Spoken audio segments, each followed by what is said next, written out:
Well, I think the teachers do a good job of not making our program fully iPad, but teaching in addition to the iPad or helping teach programs that are on the iPad.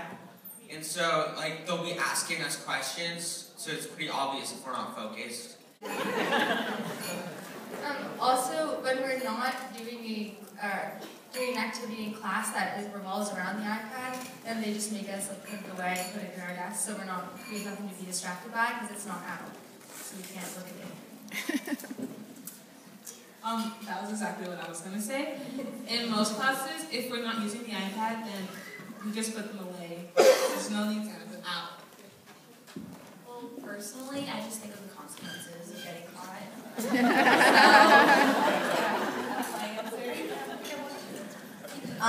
And sometimes when I'm not using the internet or I don't need service, I turn that off or I turn it to like airplane mode, the Wi-Fi off, because that helps a lot and you don't text or do anything like that. I have an iPhone. So I sit like doing my homework and everything and I have my iPhone and my iPad next to each other. So I'm like multitasking at the same time. Kind of, you definitely get a headache from looking at like those, so. Well, I think part of getting an iPad is you have to choose your priorities. And so if you do sports, you're not going to be on your iPad. And it can even get boring at times. Like, you're just on it because there's nothing else you could be doing. But it's easy to just find something to do constructive. Well, Lulu and I, there's this app that we read a lot, and people can like upload books on it, and we read at least every day on it, and it's really easy because just reading on the iPad, anything, you can zoom in. You can zoom in if you can't see as well. Like we have contacts obviously, and we have bad vision, and zooming in really helped us. And also, another thing is, if you don't know the definition of a word, you can double click it or hold it down, and it pops up right there, and that's really helpful, because if you want to read a hard book and you don't know the definitions, that's, it helps a lot. Also, if you, like in English class, we were reading several like plays and everything, so we would type it in on like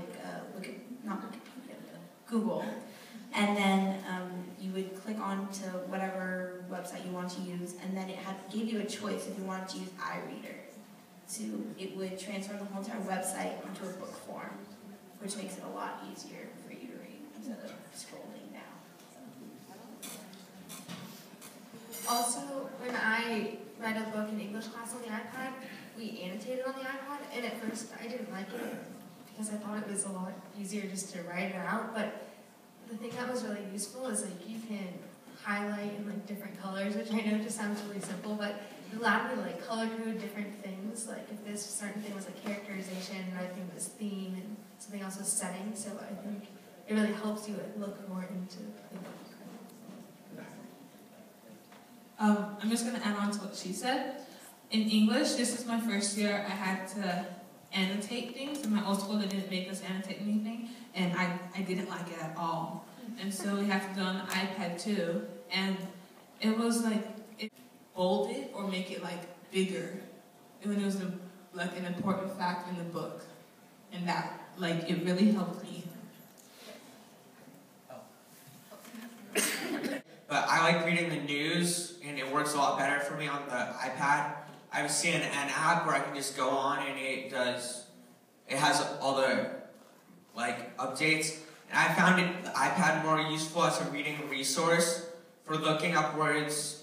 And like in English class this year, we read Romeo and Juliet. We had an app we used. It read the book to you,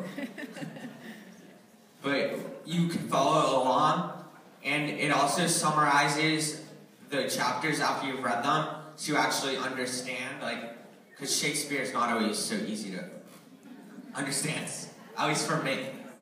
It's a result of the teacher's actions of distance is created. unwanted distance, but I think it's really easy to maintain a close relationship or an even better relationship with the iPad because you guys can share things you find or like, I don't know, it's just made it really easy for me to talk to my teachers too. Ask questions.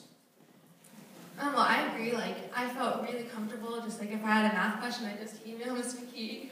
And also, if it's nice because if a teacher is looking at something on the board, like projecting it, then you can look at it on your iPad too. But the other thing to remember is that like an iPad's just like a tool. Like you're like looking at something on it, but you're also having a discussion in the classroom with your teacher. So you still have that connection, that student-teacher connection. It just kind of enhances your learning. I don't think it created any distance between me and my teachers. The iPads didn't teach me, they just helped me learn. And so if I had a question, I'd still have to ask my teacher. And like at night when I'm at home, if I had a question, I can still ask my teacher. It helped me. There's never a distance. I honestly feel like the iPad made me closer with my teachers. Like, you would come into class and be like, hey, I found this new app. You should totally check it out. Or like, you could actually like FaceTime with your teacher sometimes if you had a question and they'd like explain it to you like in math class. Like, you could do that, which really helps. So, and also in class, it made us a lot closer because if the teacher ever saw us like goofing around with the iPad, she or he would make us put it flat on the desk so they could see what we're doing. And if we're not using it, they made us close it. And another thing is that on the computer, if you didn't, I don't know, the teacher might not have their email open all the time, but when you have a question that night, you can email them and they can hear the sound, you can hear the little ding of another email the teacher would, so they could get straight back to us, and it's really helpful. In iTeach 2012, I'm Christopher Sokoloff, the Director of Technology here at San Domenico, and I just wanted to again welcome you to our conference for these 2 days. Thank you for being here. We have a packed schedule that I hope enables as much learning as possible over these 2 days. Really excited to have everyone here. We have a great range of schools, especially from California. But to introduce our head of school, Dr. David Behrs, to welcome everybody. Dr. Behrs has a PhD in counseling and student development from American University. Before coming to San Domenico School, he was the 15th president of St. Mary of the Woods College in Indiana, and in the last 2 years has really led our school in some transformational change, of which I think the Integrated Technology Program is a piece of that puzzle. So thanks, Dr. Behrs, for... So just a little bit of gee whiz facts about San Domenico. We have 515 solar panel acres. We are sponsored by the Dominican Sisters of San Rafael, and we moved here in 1965. And we used to be, at that point, Dominican College's campus over in San Rafael, and we moved here in 1965 and been here ever since. The building you're in, we call HODA, the Hall of the Arts. Certainly was built around our virtuoso program, our string orchestra, which is really fabulous. I would encourage you to come to a DP performance if you haven't been to one of those. They're great. We have about 250 pre-K through 5th graders, about 185 middle school students, about 155 high school students. The high school is all single gender and a strong border population. Many international students are also staying here and learning here at San Domenico, so we're pleased to have them as well. We've been around for 162 years. We hope we're around for another 200 years. I think it's programs like this that keep us more vibrant and certainly continue to invest in our educational process. We are excited about this gathering. We have about 130 of you who have decided to participate. When our iTeach curriculum committee began work on this 2-day experience many months ago, we truly wanted to ground the learning that happens here in adult learning theory. And speaking of adult learning theory, I remember giving my late mother years ago a laptop.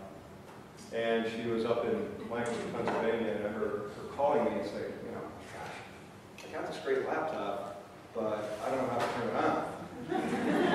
And after asking her if she plugged it in, which she had, I said, well, all you have to do is press the power button. She goes, is that the foot pedal thing? I said, foot pedal thing, that happened to be the mouse. She was standing She wasn't sure I was doing the shit, I used to say.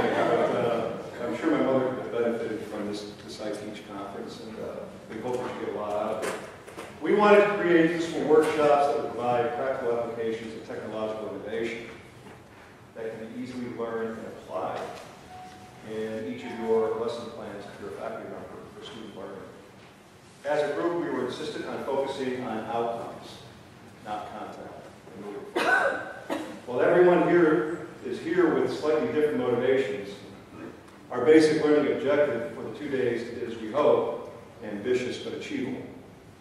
Maybe you read this when you were looking at the prospectus for iTeach. Using the iPad as the digital tool of choice for teaching and learning.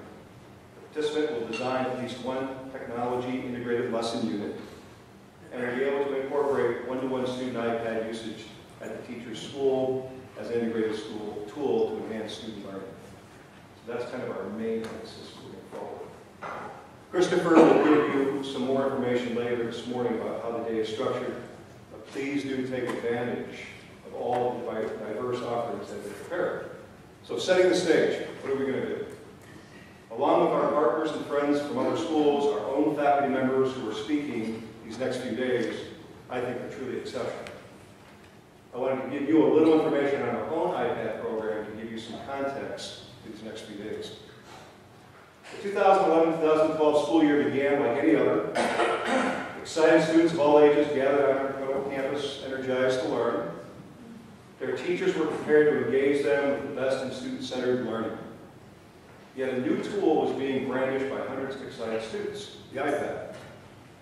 Our students in grades 6 through 12 were issued Apple's digital tablet, while students in kindergarten through 5th grade utilized technology centers and carts of iPads and MacBooks. When we took the bold step to become a leading iPad school, what were our motivations? What were our next steps? Well, we utilize technology in our curriculum as part of our mission to provide excellence in education, preparing the next generation of global leaders. We see iPads as digital tools in support of our vision to utilize technology to enhance student learning, cultivate digital citizenship, and foster digital literacy across the curriculum. We are interested in providing a context for best practices that are framed by our rich Dominican heritage and our history of great teaching. The iPad is currently the ideal tool for our students. There are many reasons for this, but the clearest strength of the digital tablet is its mobility.